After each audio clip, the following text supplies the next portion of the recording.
Welcome back to This Week in Indies. There's one thing that life and writing will always parallel, and that's aging. We all grow, mature, and think differently. So what does that mean for our characters? Should we be writing the types of stories that represent who we are now? Can we look back, or write regressively fairly?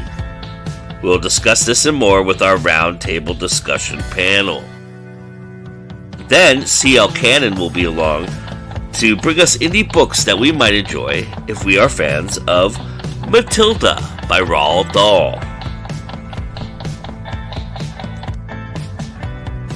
And finally, in the 5-minute drill, we have 10 questions to torture our wonderful guests with yet again. So sit back, relax, grab a cup of coffee, and get ready to chat about these things and more as we welcome you to another episode of This Week in Indies with your host, Joe Compton.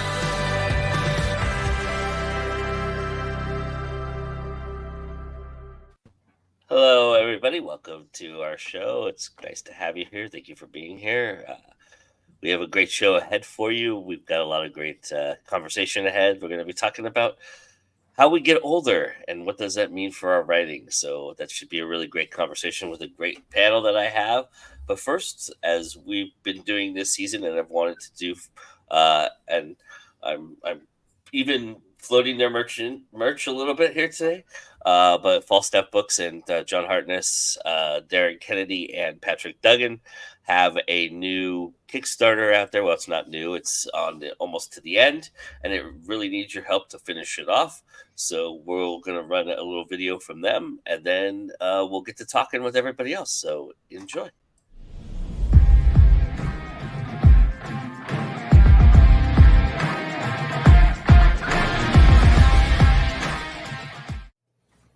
Hey there, I'm John Hartness. I'm the author of multiple series like The Black Knight Chronicles, Bubba the Monster Hunter, and Quincy Harker Demon Hunter. This is Daisy. She's my lovely assistant. We're here to tell you about the awesome Kickstarter that I've got going with my buddies Patrick Dugan and Darren Kennedy. But before we get started with that, one more person I really want you to meet because he's the cutest boy ever, isn't he? This is Gandalf. He is very annoyed with me right now, but he's so cute. Buy Daddy's books. We want extra kibble. We've got 5 new books coming across 3 different series.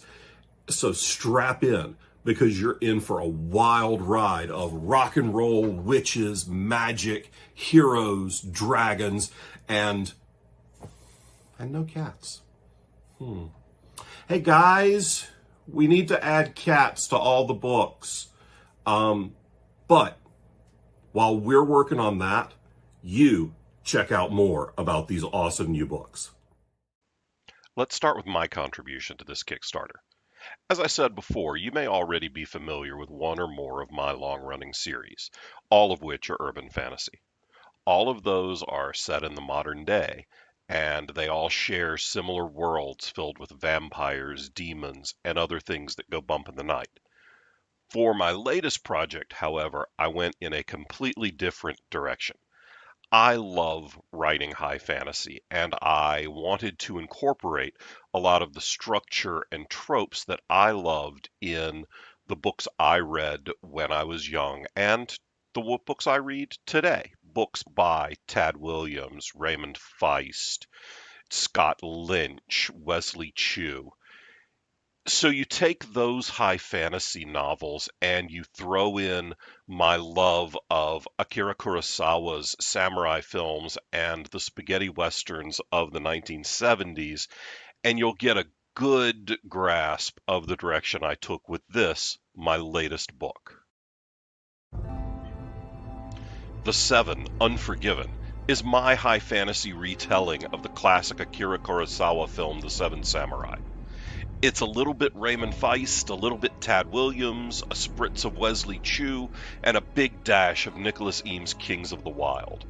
It's the story of Kabul, a young man who learns that his mother was a member of the legendary mercenary band known only as the Seven.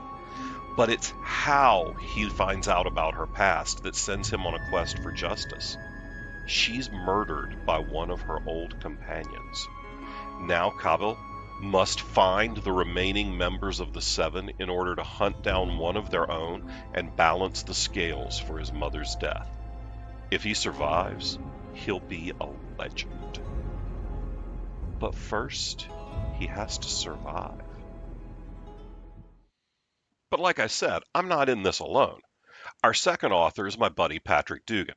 His award-winning series, The Darkest Storm, along with his books, Never Steal from Dragons, and his Shadowblades Chronicles, they showcase everything from dystopian superheroes to cyberpunk fairies to high fantasy hijinks to steampunk adventures.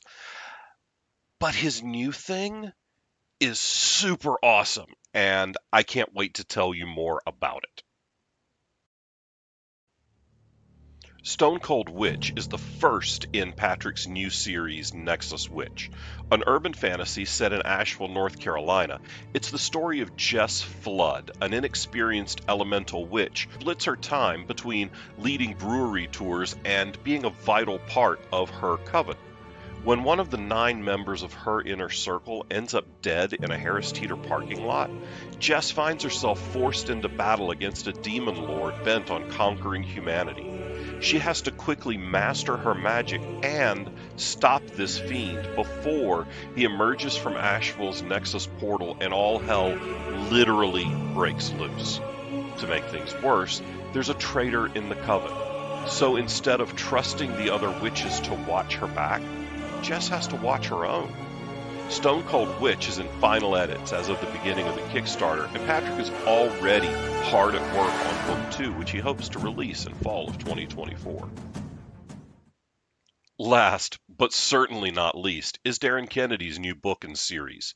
You probably know him from his 2 trilogies with Falstaff Books, Fugue and Fable, a paranormal thriller mystery, and the only reason I can spell Mazorsky, The Pawn Stratagem, a contemporary fantasy adventure based on the game of chess, or maybe Carol, his contemporary retelling of the Dickens classic. But what's Darren doing here?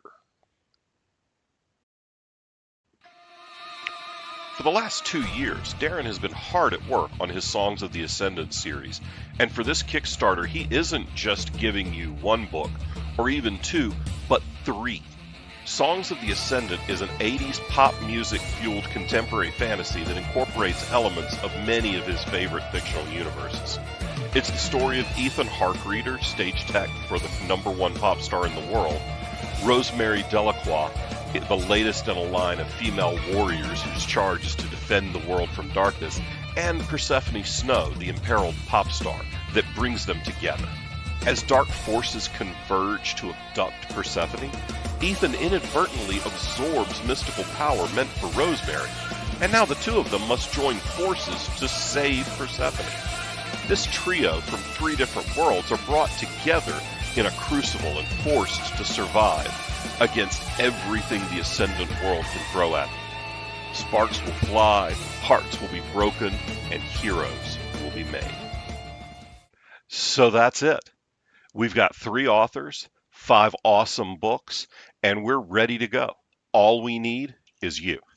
So check out the rewards, figure out how much awesomeness you can stand, and back new year, new books, and kick off 2024 right. Thanks.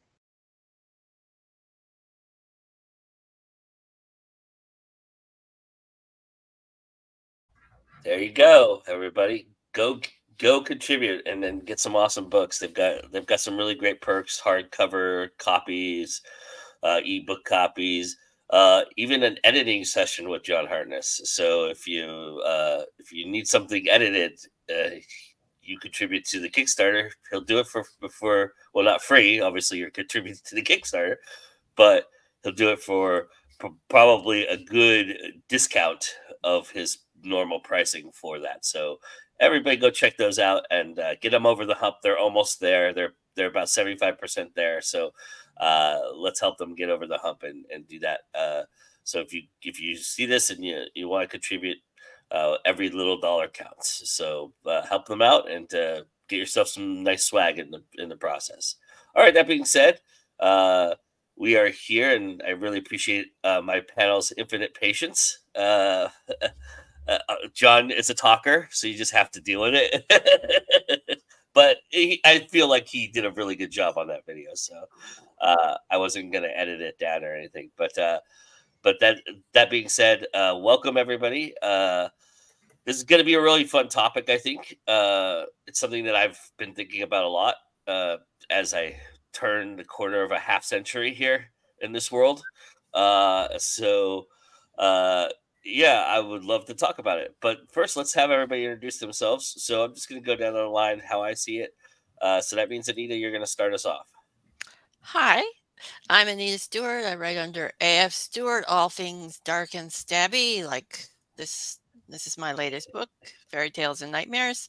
I also host the new podcast, Shadows and Ink, for Crystal Lake Entertainment, and I host the show for Go Indie Now, Words That Kill. I also have a few stores on Zazzle where I sell my designs on products, and I have 5 manuscripts that I have to edit this year, so expect some books. So not busy at all. Just you need more stuff to do, basically. Yeah, I've got lots of free time. Yeah, apparently. All right, Lily. Hi, I'm Lily Lucchesi. I am the USA Today bestselling author of horror, paranormal, and mystery novels. I also write adult contemporary romance under the name Samantha Calcott. As you can see in my description, I'm a vampire enthusiast, and I also am the co-founder and owner of Partners in Crime Book Services, where primarily I am an editor, and I also offer formatting, graphic design, and promotional services, as well as a few other miscellaneous things to help other indie authors and small press publishers on this journey. Are you taking clients right now? I am currently taking clients right now. For editing, it is 30 days in advance, and for everything else, it all depends on book length. And please drop me a line. My website is in the link tree, so please feel free to send me an email or a message on Facebook. Awesome. All right, Sarah. Hi, my name is Sarah Tosh. I write under the name SG Tosh, which you can see over there. I am losing my voice, so I'm sorry about that. But I write urban fantasy, contemporary gothic fiction, and YA dark fantasy. I've got 2 series, the first one being the YA dark urban fantasy Dead Mall, and then the one that's currently in progress is Death by Misadventure. Are we getting a new book this year? Yeah, you're getting 2. I'm feverishly finishing up book 2 right now. That'll be out in April. And then book 3 will be coming in September. Nice. All right, everybody, get ready for that. That'll be fun. I should have switched to Courtney right before that happened, but sorry, Sarah. It's okay.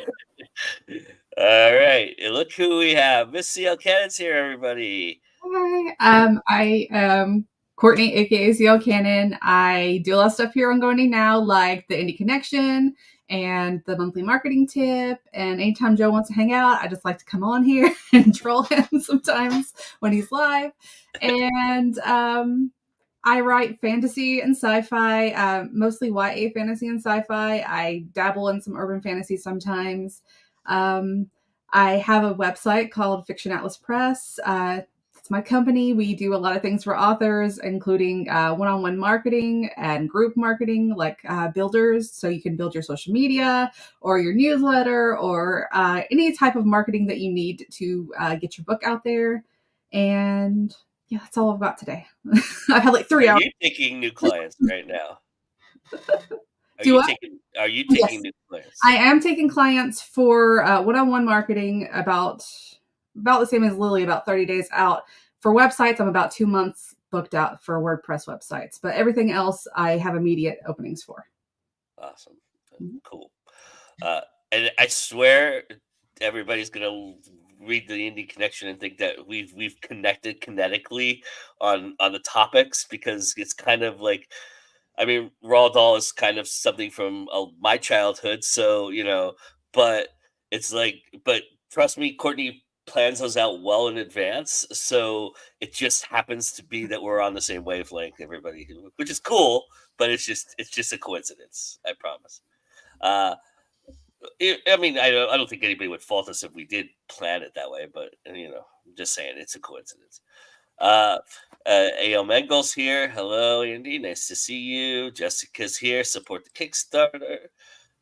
Tiffany's here. Hey, morning. Rock out, says Jessica. And then there's Deborah's here. Hi, Deborah. Nice to see you. So as I was mentioning earlier, this is kind of a topic that's been kind of on my mind in the back of my head because I did turn 50 last year, and so I was thinking about this as I was writing something that I wrote before and kind of going through it. And, I'm curious to start the conversation, get everybody's thoughts on have you noticed yourselves that you're writing differently as you are now? And how has maturity played a role in how you write right now? I'll go ahead again. I think that, yeah, I have definitely evolved from that little girl who was writing Gargoyles fan fiction. I am doing much better now. I am not writing in script form anymore, and I'm able to, grasp character connections and A and B plot lines and things that I wasn't before. But even just from a few years ago, I can see a big improvement in the way that I go about threading, different clues and things throughout and making it a more cohesive story. So I think as we age, we definitely, the more you do something, the better you get at it. So it makes sense. Sure. Sure. I mean, I'm talking more of like a practical standpoint, though, not a technical standpoint, but more of like you noticing things in your characters that you're adding because you're a little bit older and things of that nature. Yeah, I think some of my themes maybe have gotten a little more mature the older I get. You start adding things that maybe you wouldn't have tackled as a younger person because they were a little controversial. And the older you get, you're just saying, well, yeah, screw it. I'm doing it.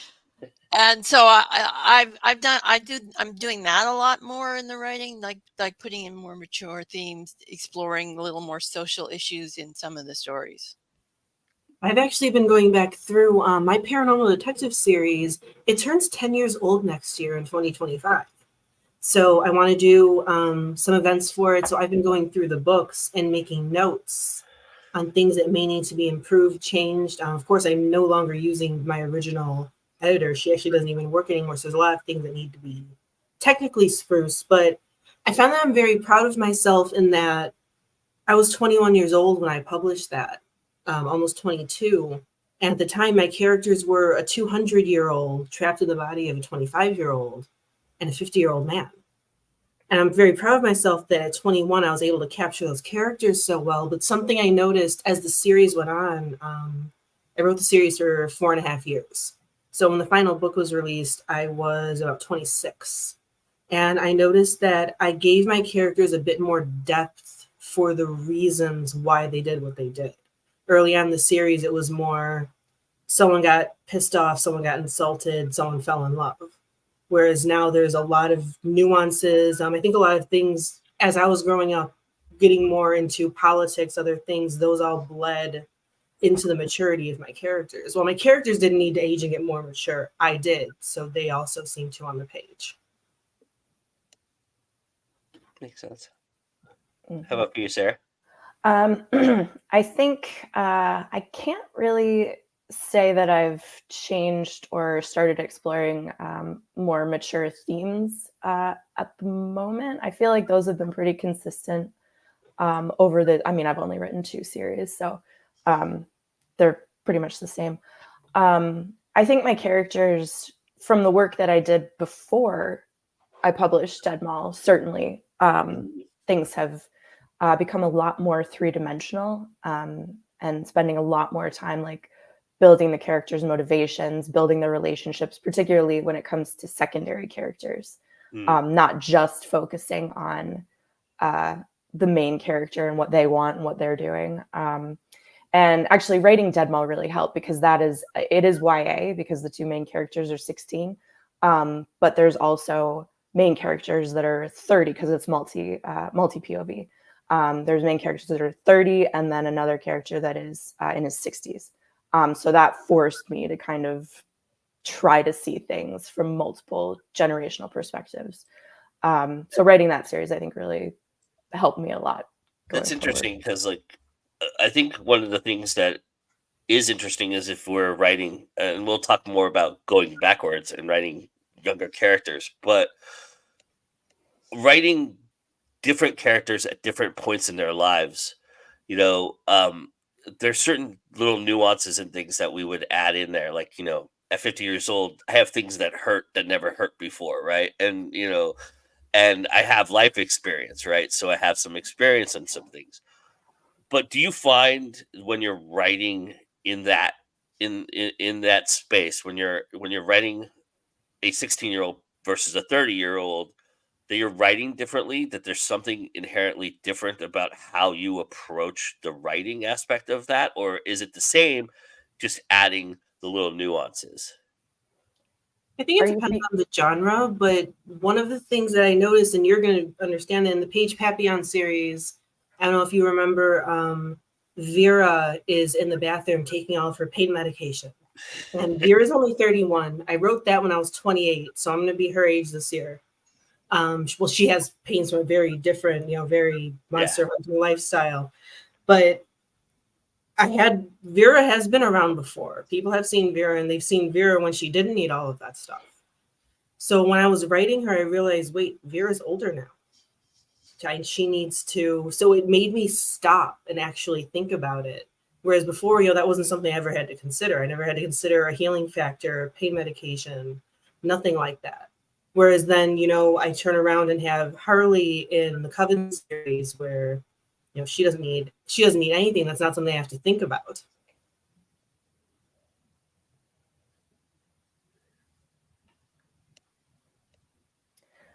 I was Sarah, going to ask, are you talking about from like a technical standpoint of like, how do you find this information, or more just like? I mean, I don't know how people write differently, right? They write, some people are clinical, some people get into the character themselves and kind of write from their headspace kind of idea.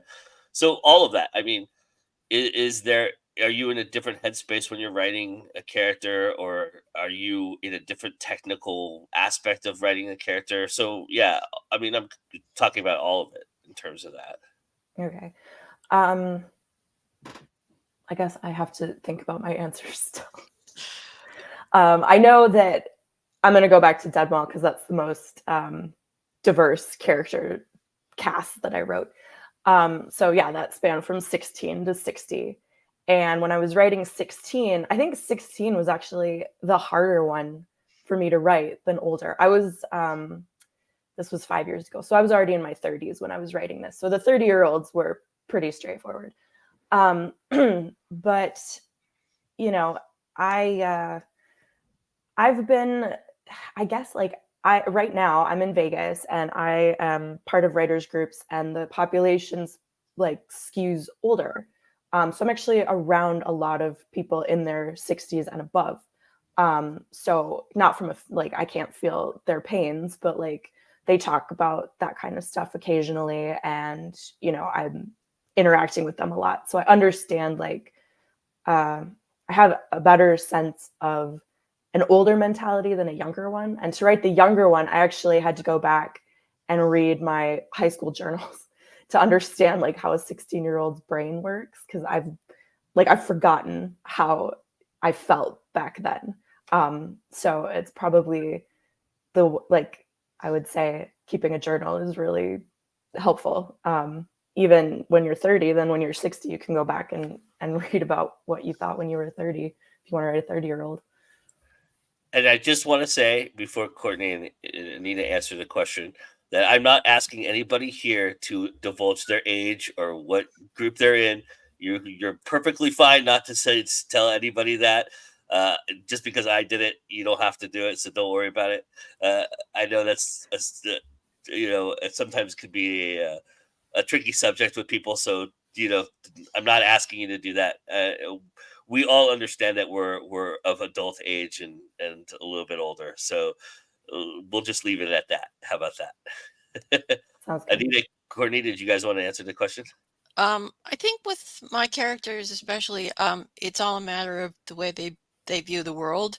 For me, it's like with the younger characters, especially like within Fairy Tales and Nightmares, the book, there's different ages across all the stories. Like for the younger characters, they're sort of in being controlled and being trapped. So their point of view is they're trying to exert some sort of control on their life. For one of my older characters, she's sort of like at the end of everything. She just can't take anymore. She has all these regrets. She's dealing with that. And for another character, she's sort of dealing with a tragedy. Middle-aged character's dealing with a tragedy in her life. So, but she's bringing her experience, her life experience, to that as well, as opposed to the younger character who's also dealing with a tragedy, but she doesn't really know how to deal with it. Cool. I think a lot of things have changed since I first started writing compared to now in terms of how dimensional my characters are. But I've noticed, especially being able to write mothers, because I'm a mother now, I know how that is. And I'm also around more children, especially young children and children that are like on the spectrum and things like that. So I have become more descriptive in the way and varied in the way that I write children and the way that I write people who are mothers, people who are older, who are, at the time when I was younger, they're like, oh, they're so old and ancient. Now I'm like, oh, I'm almost 40. So now they don't look so old anymore.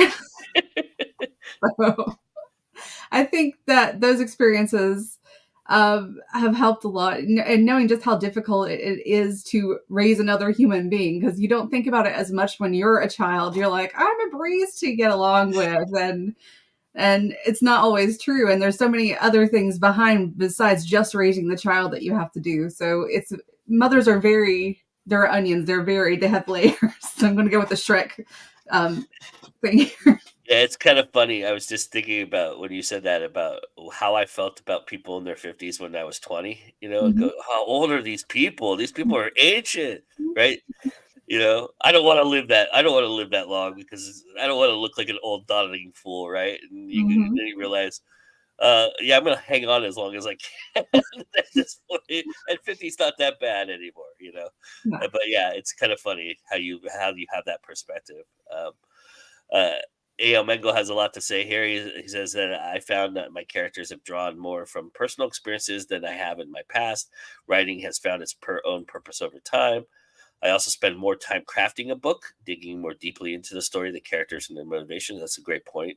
I think that's a maturity aspect of things that when you have a maturity level, you do kind of tend to think it, maybe overthink it too a little bit. And then he says, when I write from a character's POV, I become more empathetic to their journey, shortcomings, trials, tribulations, and victories. They become a part of me in some way. And then he's pointing out a book that I really loved of his, which was The Mortician. And he says that he was close to Jacob and Ned, his main characters, thought-wise. So, yeah, and they were younger characters. Well, you're probably around the same age as they are, I would imagine, Andy, or you were at the time when you wrote it.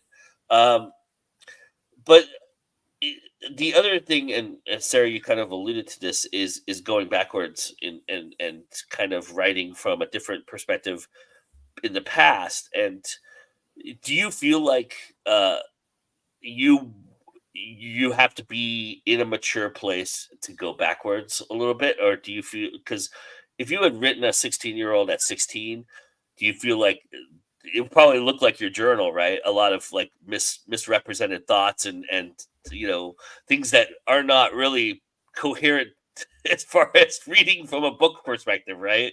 So you feel like uh that's the only way to to maybe write in that space is to be a little bit older and have perspective.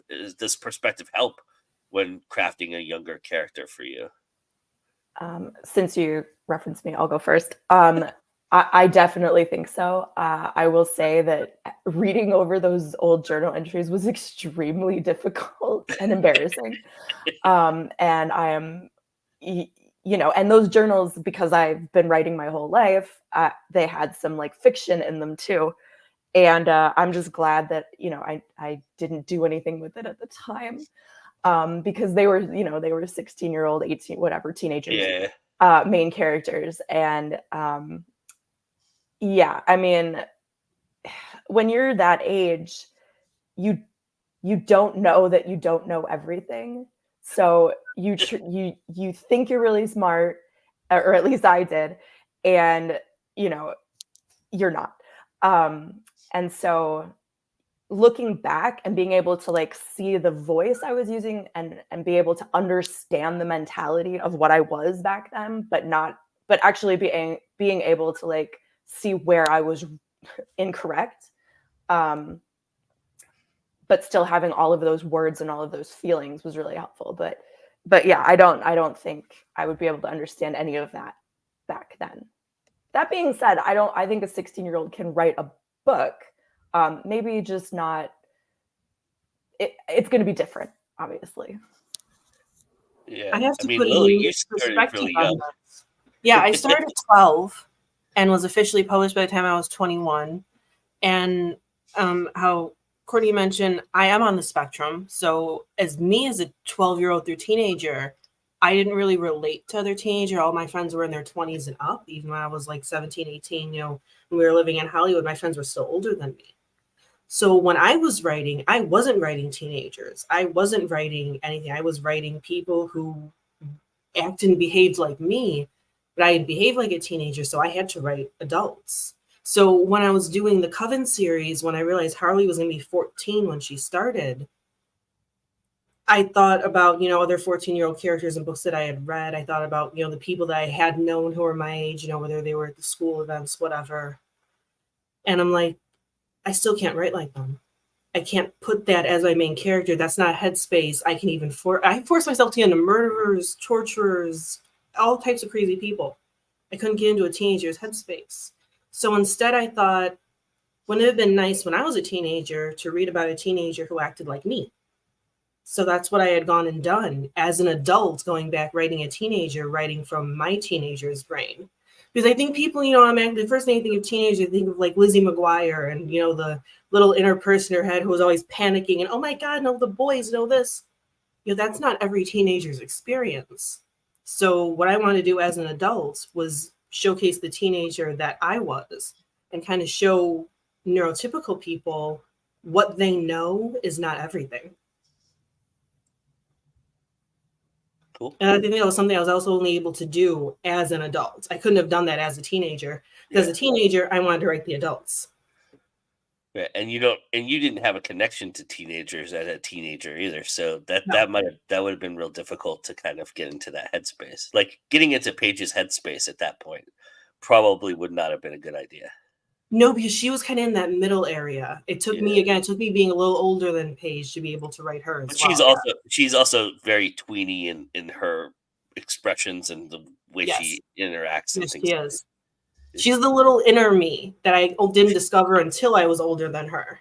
Yeah. And I was able to kind of let her out and let out a different type of character, yes. How about for you, Nina or Courtney? What do you think? Well, I think being older helps in writing experience so that you can craft characters better, or craft everything better.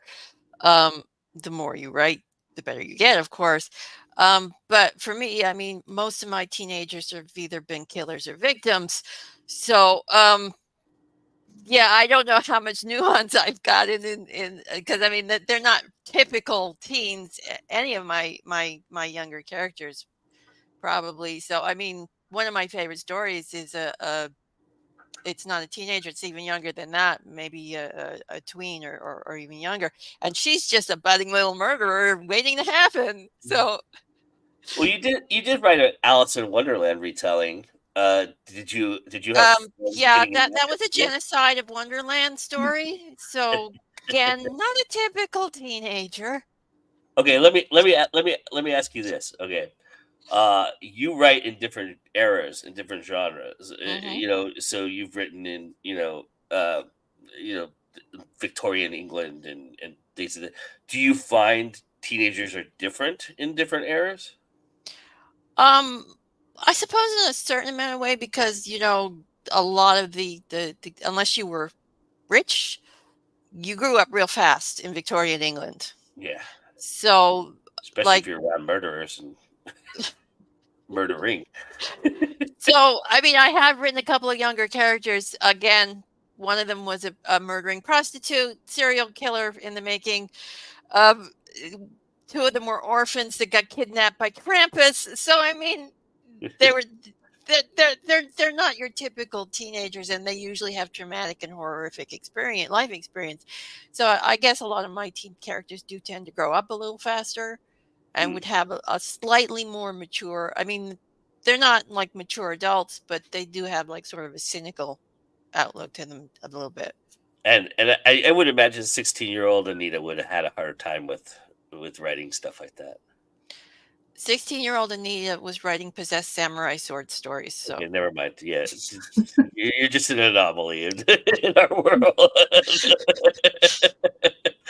That's awesome. I love it though. It's what we know you for, so it's great. I'm glad at 16 you were very similar. Courtney, how about for you? Um, I do You've think, written YA stuff, so yeah, I do write mostly YA. I find that I I definitely, me now is so much better at writing that than 16-year-old me, because I was I was very bullied, and I would never really fit in. So I didn't have the typical experience either. I didn't have very many friends. So most of my friends were in books. So a lot of the things the ways that I described people came from books or TV shows or things like that. So now I have more perspective. I've had real good friendships, and I have been able to, I don't know, kind of re-examine, I guess, that journey the yeah. way that more people would do. And a lot of my things are in fantasy settings, so it's not really modern day either. So it all has to do with like societal rules about how people get together and things like that. And a lot of mine is just a lot of magical stuff. So I don't know if it really applies, but I do think that having more perspective on, especially now, where I work with so many teenagers also because of my co-op job, I see how they interact with each other. So that also helps me in being able to, get like language patterns right and things like that. But yeah, it's perspective. Hindsight is 2020, and I definitely would not want to go back to my journals either and read some of the things that were in there. You do bring up an interesting point, though, that I would love to tackle, and that is the idea of how we absorb things when we were younger. For myself, just telling a quick story. My dad took me to a bookstore when I was 10 years old and said, "Pick anything on the shelf." And I happened to look at this bright, shiny thing with a big worm on the cover and say, and it was about this. I couldn't hold it in my hand; I had to hold it with two hands, and that was Dune. I read Dune at 10 years old. And talk about mature themes and uh, stuff I shouldn't probably be reading at 10 years old, but I was so curious about death at 10 years old. So this was like around that. It just, when I read the back blurb, I thought, oh, this is about a Messiah. And, oh, cool. I'm gonna learn some stuff, right? And so I think, do you feel like what you read back then has shaped you? Did you find you were reading more mature stuff at a younger age too? And do you feel like that has shaped how you've written as well? And do you feel like that shaped more of when you were starting out writing as a younger person, as opposed to now? I'd probably say yes because I was reading murder mysteries. I was Big reading surprise. Yeah, I was reading Agatha Christie and Robert Parker Spencer novels as a teenager, and even younger than a teenager. Reading Grimm's fairy tales, the good ones where they have the cannibalism and the stuff like that, and things like that when I was a kid. Because I really didn't have anyone supervising my reading habits, so I just read what I wanted to. So Nice. Joe, 8 years old I was, and my whole life growing up, it was, I never got an allowance. It was every 2 weeks. As long as my chores were done, I got good grades. I'd go to the bookstore and pick out whatever I wanted. So 8 years old, I go to the bookstore and I pick out this monstrous volume, the complete collection of Edgar Allan Poe. And then the week after, I go and pick out Dracula, and I go and pick out. So, like, I was 7 years old. My very first thing of fiction that I ever wrote, it was, they wanted the advanced kids to try and write a short story, just one page front and back for Halloween. And my first story ever was the Phantom Hitchhiker version, where she only picked up motorcyclists, and at the end of the ride, she would leave their severed heads at the doorstep of her old house. And that was me at 7 years old. And that was the stuff I was reading at, 8 and up. So yet what I liked as a very small child is what shaped me as an adult, as a writer. And that was always what I knew I wanted to write as well. Yeah, Poe was the gateway drug for me as well. When I read Poe, I said, "Oh, here's somebody who thinks like I do." I don't know if that's a good thing or a bad thing, but yeah, I like the way he writes, so I'm going to emulate that. And that's what I did. I wrote a bunch of short stories similar to that. I wrote a short story about a guy in a coffin who was buried alive trying to get out, stuff like that. So That's the beginning of one of my novels, the beginning of Never Again. They bury him alive, and he's just, yeah. Yeah, very similar. So I've been, while you guys were talking, I've been going back through like, oh, where did my reading journey start? And I've come up with this. So when I was in elementary school, it was Roald Dahl combined with Scary Stories to Tell in the Dark, that kind of back and forth. And then it was Babysitter's Club and Fear Street. And then right around 12, I picked up Stephen King's It. And then that's just sort of been the way it's gone. Now, I remember reading it, but I also don't remember huge parts of it because I think my brain just wasn't ready for a lot of that stuff. So a lot of it is skimmed over. Some things stand out. Also, the reason I started reading it was because I'd watched the Tim Curry made-for-TV movie, which is still like, it's so cheesy, but I still love it so much. And then I found out it was a book, and then I found out the guy that wrote it wrote a bunch of other books. So that's kind of where it started. I think as far as assimilation goes, the editing and the reading feed into each other. Like the more you read, the more you learn, the more you incorporate into your writing, like different things that you see, then you edit, then you look at books and you're like, oh, I would have done this differently. And then it just kind of is a cycle. The more you read, the more you write, the more you grow, on and on. Yeah, for sure. You were saying, Courtney?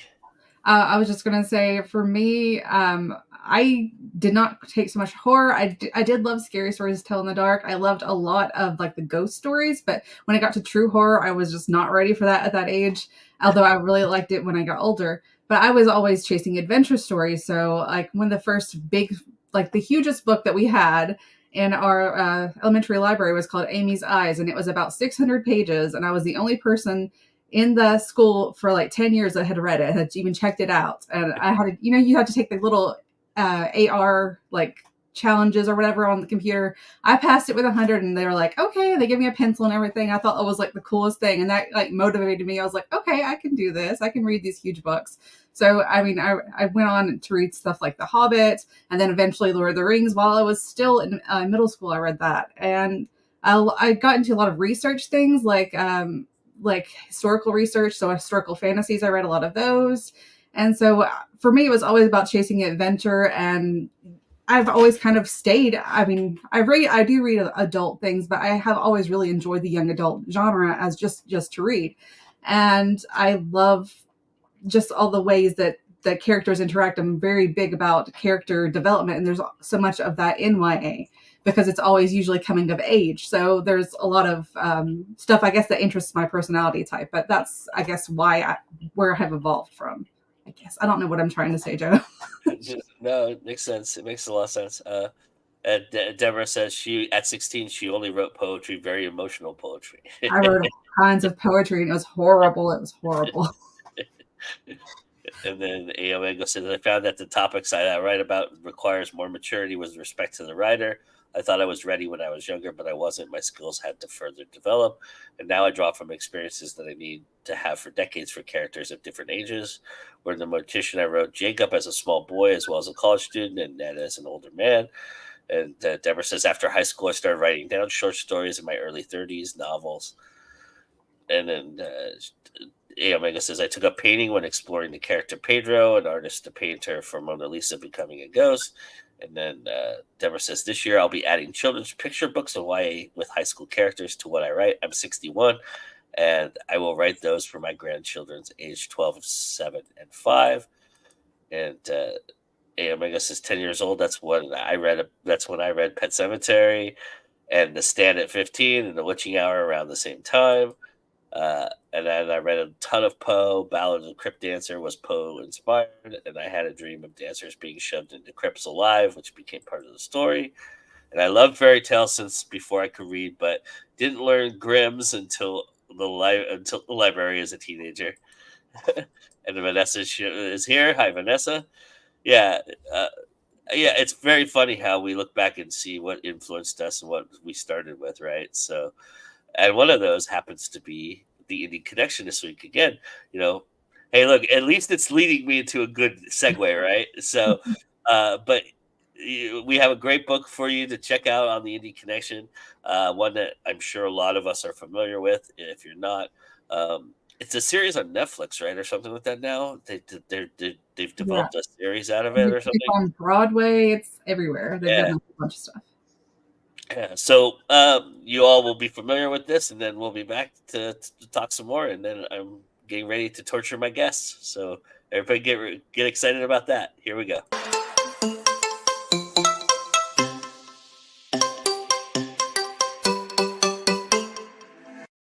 Hey guys, C.O. Cannon here from Fiction Atlas Press, bringing you another Indie Connection. Today I'd like to tell you about some books that you might enjoy if you're a fan of Roald Dahl's Matilda. This week was another week it was really hard to find any books that were like Matilda because it's such a book that is so unique. So all of the books that follow are books that have elements of Matilda, but they're not going to be exactly like them, but I still think that you will enjoy them. Okay, the first book I have for you is called Peter Power and the Secret Island by Tyne Bach. 12-year-old Peter Power has never piloted a spaceship or flown like a superhero, and it's been a long time since he felt love from friendly people around him. All Peter knows is a struggling life somewhere south in the United States. After being abducted by the dark forces at the age of 5, he split from his parents and dropped off alone outside a random couple's house, Mr. and Mrs. Weekers. Peter is lonely, afraid of the bullies at school, and tired of the Weekers quarreling. But all that is about to change when a kind-looking, mysterious woman rings the doorbell to the Weekers' house one evening. She knows his name, that it's his 12th birthday. How can that be? Who is she? Peter Power's journey leads him to the magical secret island, but danger lurks. Will he find out what happened to his parents 7 years ago? And what is the important secret that the kind lady wants him to know? The second book I have for you is called Crystal Magic by Madeline Freeman. Carissa Barnett has a secret. When she's upset, she can hear what other people are thinking, and when she's overwhelmed, things explode. A move to Clearwater, Michigan gives her the chance to reinvent herself, but a fresh start is further away than she realizes. Her abilities magnify, making her a target for Crystal Jameson and the town's circle of witches. Even with new friends at her side, Carissa can't ignore the witches' magnetic pull, especially when a strange illness rips through the town. If Carissa doesn't push her fears aside, she could lose more than control. Learning to wield magic could consume her. Ignoring her gift could destroy the world. The third book I have for you is called Wish by Joyce E.S. Pica. If one becomes a fairy and you had to keep that fact a secret, how do you go about it? Where do you hide your wings? How do you stop family, friends, not to mention nosy students at school, from finding out that you are not quite human? How do you use your newfound flying skills and magical discoveries without telling someone, anyone, about them? With prying eyes all around her, and an especially nasty aunt who is determined to uncover Ella Fitzby's secret, it's no easy task. Ella is a fairy, stuck in a world of mere mortals, but she is clever, has tenacity and courage. Through one fanciful adventure after another, Ella overcomes the prejudice of others for being different and finds the power to be her true self. And the last book I have for you is called The Wisher's Granddaughter by Abby Ramilly. Shirley Whitlock has always lived for books, and no surprise, since her father's bookstore has been her home for the last 13 years. But when she discovers that she possesses a magical power only shared by a few in the world, her life at the bookstore is abruptly disrupted, and she is thrust into a quest to protect the one thing that poses a threat to the safety of wishers everywhere: the coveted Book of Wisher Mages. Okay, that's all for me this week. I'll see you next week on the Indie Connection. Bye!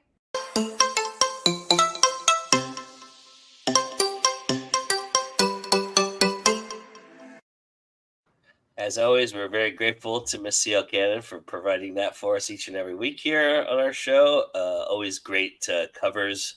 There was a couple good ones in there this week, and yeah, really great stuff. So thank you very much, Courtney. I appreciate it. And then A. Omega says, I miss anything. Things crapped out on me, and I had to reconnect from the Wi-Fi. Just the Indie Connection, and you can go back and watch it a little bit later. So I wanted to kind of wrap up the conversation because I have 4 awesome women here who write empowering books, and it's been a topic on our show before. It's been a topic in the world about female representation, especially in fantasy and different types of representation. So I'm kind of curious if age plays a part in that for you. Do you feel like as you get older, you want to tell more mature stories because they're not as represented as they should be out there? Or is that something you've ever thought about? I know that we don't all do that, but we're writing YA or whatever. But do you feel like at some point in your life that's going to change for you? Do you feel like there is a moment when you think about, should I be writing something that represents who I am at the time because it's not well represented? My semi-secret project is just that, because one of the characters is actually a older woman who gets sucked into a fantasy quest by a death god. So she's not happy. She is not happy at all. Yeah, that doesn't sound like a fun time. No, that that's sounds actually like a good question, though. One of the things that I do want to do a bit more in the future is showcase from someone in a 30s perspective and younger because a lot of YA books or new adult books, they kind of show the older adults as people who are stopping you or people who are, and in the Coven series, I do that as well. Her father's hitting 40 and he's all for all her adventures. I want to showcase good adults. Mm-hmm. Because I have to be thankful I was always surrounded by wonderful adults who were encouraging and who were cool and who weren't, sticks in the mud. So that's something that I want to keep doing. But it's also something that I'm doing through a couple characters now. Because again, hitting 30 is a very weird time. It's not an age I ever thought I'd be. I was one of those people who thought, I'm gonna be in my late teens, early 20s forever. Nothing's gonna, that time doesn't work that way. Yeah. So that's one of the things I'm doing with Vera and the Paige Papillon series is she's having a very difficult time struggling with her age. And in the last book of the series, which I'm working on, you're really going to get to see that. And that's something that I wanted to develop. And in my Samantha Calcott books, Yijun is going to have a sequel. And she's 4 years older than Yijun is. And she's also going to be hitting 30. And she has to stop and think, okay, he's in his mid-20s still. Are we going the same place? So that's kind of the aging that I want to show, kind of where the uncertainty that I felt last year, I want to translate that to my characters. Because I noticed there aren't a lot of characters in their 30s. It's teens, 20s, and I've seen a lot older now. So I want to make sure that that's something that's represented. Yeah, Deborah brings that up in the chat. She says books that show empowerment of people of ages 50 and up would be good. Hardly anyone is writing those. Attitudes about age exist when we don't see people aging well. Yeah, that's one of the things I always like to showcase is that there are good adults, there are cool adults, there are adults that the teenagers in some of my stories look up to greatly. And I always make sure that almost all of my books actually have that. I have a lot to say about this topic. I'm also hitting a big milestone this year. I'll be 40 in December, which is super weird to me. So I've been thinking about, I see, kind of like Lily said, you see YA, you see new adult, and you see 50s.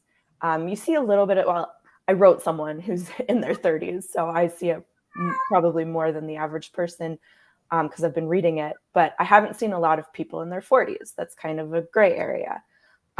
So I've been toying with the idea of that, but that's the thing about aging is like, I don't know what that looks like because I haven't gotten there yet.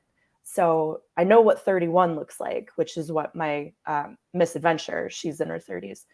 But yeah, I agree. The Dead Mall series, that's a team fight of all of these different ages, and it's supportive, and they have different perspectives on how to handle things, but they work together.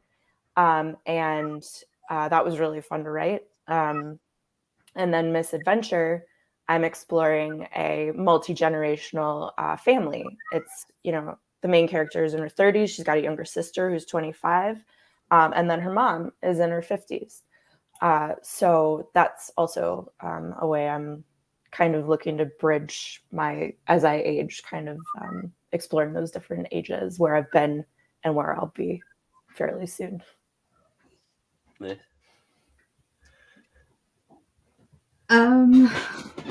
the question for me, Joe, because my cat is going crazy.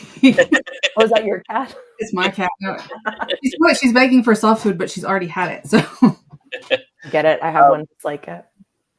I was asking, because of the responsibility of representing women in fantasy. Do you feel that there's a similar responsibility for representing your age in the books you write? Do you feel like that there's not enough of that out there? And is it something you've thought about writing to kind of match your maturity level now? I will say that, like Lily, I try to include adults that are good adults that are not just a roadblock and one-dimensional. I may in the future write more mature characters. I do have a vampire story that I'm working on that I am wanting her to be not just like, most of the vampires are young. I want someone who's a little bit older when she was turned and maybe do something like that. But I don't really, I'm sure I will once I get older, but right now my main focus is on YA. That's what I love to read, and so that's probably what I will mostly focus on. But again, putting realistic adult characters in there. Yeah, Kate Blanchett. I watched this interview with Kate Blanchett, and she was talking about. They were asking her, is she looking forward to playing roles about being a grandmother and things of that nature, older woman? And she goes, no, but I'm not going to also look forward to playing a 15-year-old or 20-year-old anymore either. So I have realistic expectations, but I'll play to my strengths, and that's how I determine how I take a role. It's not so much what that person is or where they are in their life, but how much it means to me, and matters to me, right? So Right, not everyone's adult role is to be a grandmother just because they've passed, 40 or something. Am I allowed to curse just once? Am I allowed to curse just once? Yeah, you can curse all you want. You don't have to hold it back. Curse, please. My grandmother had said this allegedly. I wasn't alive then. My mother also said it once she turned 40. This was both, what the fuck am I supposed to do, knit? My grandmother was still going to heavy metal concerts with her, crazy teased 80s hair and all her eye makeup in her 40s. My mom was still going up through her 50s. I mean, you know, Joe. Yeah. So whenever I see people talk about older characters and how they have to behave and how they have to dress, it's like, you people are very boring. You've lived boring lives. That should not be the norm. A sweater set in strawberry candies on the table. Yeah, I couldn't agree more with that. One of my characters in Misadventure, the mom, she's out. She's a hockey fan, and she's out flirting with the players in the second book. Nice. Deborah says, "Yeah, there's Yoda, who's very cool. Mr. Miyagi and the Karate Kid. Older characters can be cool if well done." I'm wondering what you thought it was, Andy. It was. I knew it was somebody, and then I saw Lily muted herself, so I was like, it's not from Lily. So, but I knew somebody's cat was lingering in the background. So, uh, and then Deborah says 96-year-old Nana dancing the push tush at a wedding was a YouTube sensation. Real life amazing older people are out there. And then Vanessa says, I feel like there's going to be a point where people over 35 plus are not going to be able to write accurate YAMG because how kids are growing up is foreign to most middle-aged people. And Deborah wanted to add, yes, her 106-year-old great grandmother could have thumped you with her cane, older but not old. And he says, at CL, I have an immortal character in her 70s, 80s, transformed in the time of vaudeville. She lost her gift and aged, but was transformed once again as an older woman. All right. So let's see if I can get this going here. We've exhausted the chat. I really appreciate this wonderful conversation you all were really great about. Thank you. Now, my turn to really put you through the ringer. So let me pull this up here. Grab the timer, which is going to be irrelevant because you won't make it past 5 minutes, but it won't matter. And yes, I'll stop it and restart it. Don't worry about it. All right. So I have 10 questions. We'll go through all the questions because I took some time to really think about them. So I'm going to ask all of them to you, even though the 5 minutes will end probably halfway through this, but we'll see. So you all know how this works. I'm going to start with Anita, then Lily, then Sarah, then Courtney, and then we'll snake back. Courtney, Sarah, Lily, Anita, and we'll go through the 10 questions. So everybody ready? Mm-hmm. All right.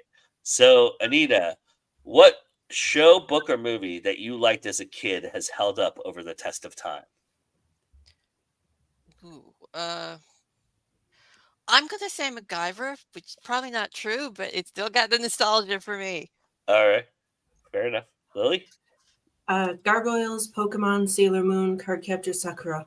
Wow, you got a lot. All right. Sarah? The only thing I can think of is Teenage Mutant Ninja Turtles. All right. Yes, I'm adding that to mine. Teenage Mutant Ninja Turtles and Gargoyles, which I still love and make my kids watch. Okay. So, Courtney, which one hasn't hold up over time for you? Recently, we've started watching all that again, like a lot of the 90s shows from Nickelodeon, and I was like, whoa, this used to be so much funnier. Sarah? It kills me to say this, but Are You Afraid of the Dark is not as scary as I remember it. Okay. Lily? Dragon Ball Z. Okay. Anita? Okay, I'm dating myself with this, but Buck Rogers in the 25th century. Yeah, that one does not hold up at all. Yeah. Okay, Anita, is there a slang or a word that you want to bring back into the lexicon that you'd love to see the kids use now? Poppycock. Lily? Sweet. I use Sarah? it all the time. Tubular would be awesome. Courtney? Oh, Lord, I can't think of anything. Rad, I don't know, I guess. See, I'm glad you said that because I was Okay. going to say that. That's the one. That's the one for me. Rad is the one. Although we almost got it brought back a little while ago, but kids were starting to use it, but yeah, they stopped. All right. What's one thing you said in your youth, Courtney, you would never do but caught yourself doing as an older person? I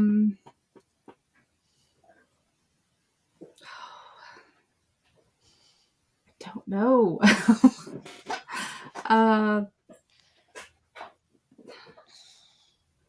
Telling my kids what to do, I guess. Being a little strict.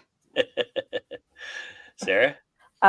Similarly, telling my child silly lies to get him to stop complaining, such as it's illegal to have your windows open on the highway, or you can't go up in the attic because the floor is made of crackers.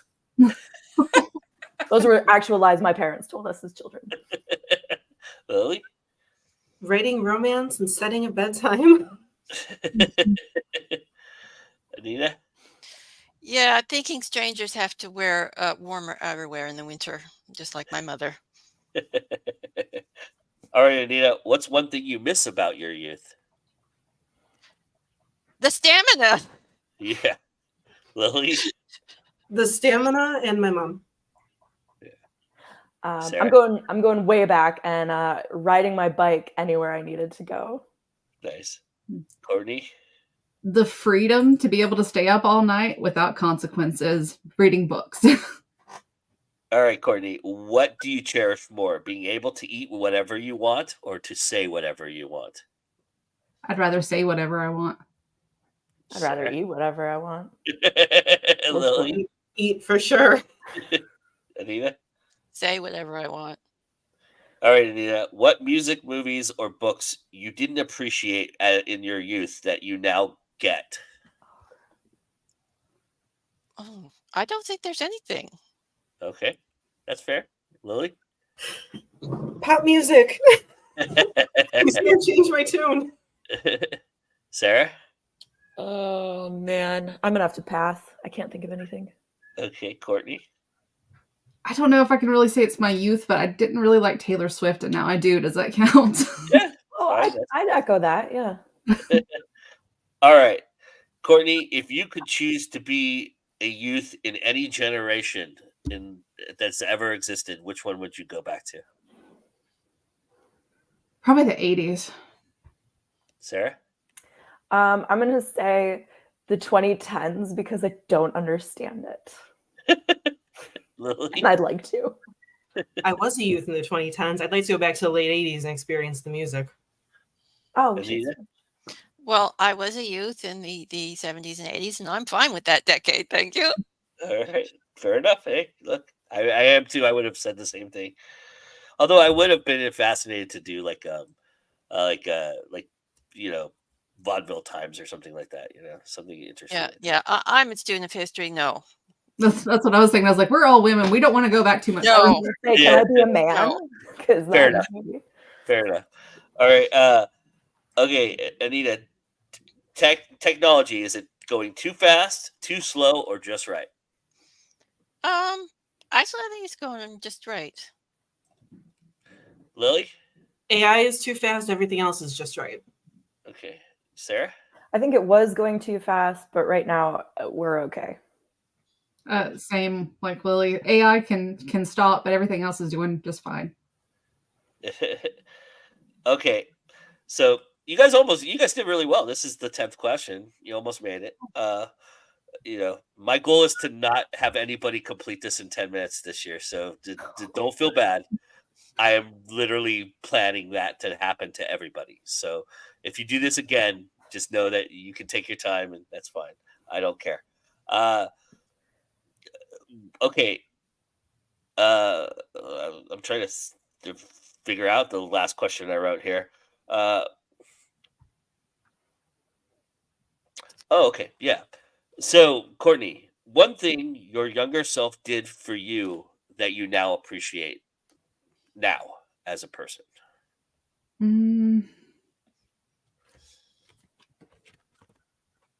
Read lots of fan fiction.